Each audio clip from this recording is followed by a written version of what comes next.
According to the Centers for Disease Control and Prevention, nearly 40,000 people died from an opioid overdose in 2016. And now that's having an unintended consequence. According to a study published in the Annals of Internal Medicine, in 2016, there were more than 3,500 transplants using donated organs relating to overdose deaths. That's up from just 149 transplants in 2000. But still, there are hundreds of thousands of people waiting for the gift of life. KIMT News 3's Katie Lang joins us live at St. Mary's Hospital in Rochester. Katie, you spoke to a patient on a transplant waiting list. Well, that's right, Amy. I'm going to introduce you to a fighter. She's from Montezuma, Iowa. That's just east of Des Moines. Now, since birth, her heart has given her a mix of complications, and now it is a race against time as she waits for a transplant. Rebecca lives her life by numbers. She was only supposed to live 24 hours after birth. She's now lasted 34 years.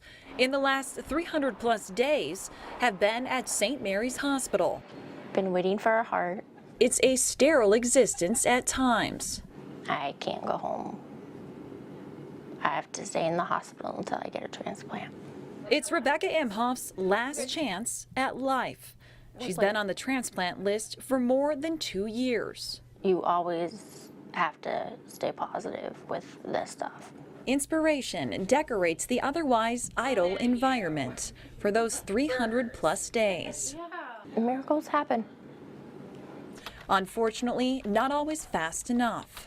We estimate that about 20 people die each day off of the national waiting list without getting an organ. Almost 115,000 people nationally are waiting for the gift of life. The United Network for Organ Sharing updates this site daily. You can actually search for how many other people in your state are in need of the same organ. Take this, for example. Rebecca is one of 85 people across the state of Minnesota in need of a heart transplant. Bleak statistics, but Rebecca has family rooting for her. My mom had this made for me. Underneath it, it has a heart that has a Band-Aid on it. Amid the monotony of an ordinary day for Rebecca, I do my walking to stay strong. I go to support group. Support in dealing with her congenital heart defect. Inside of my heart was just one big chamber when I was born. Well, Rebecca looks forward to getting a new heart. She has a special visitor that brings new life into her hospital room, proving the heart is more than just an organ. You know, Amy, what's really interesting is that Life Source, a nonprofit that focuses on organ and tissue donation, says that while the number of opioid-related deaths in the Midwest are certainly up, the number of donors that they're seeing related to those overdoses are not in fact up. However, in other parts of the country, those numbers are on the rise. Live in Rochester, Katie Lang, KIMT News 3.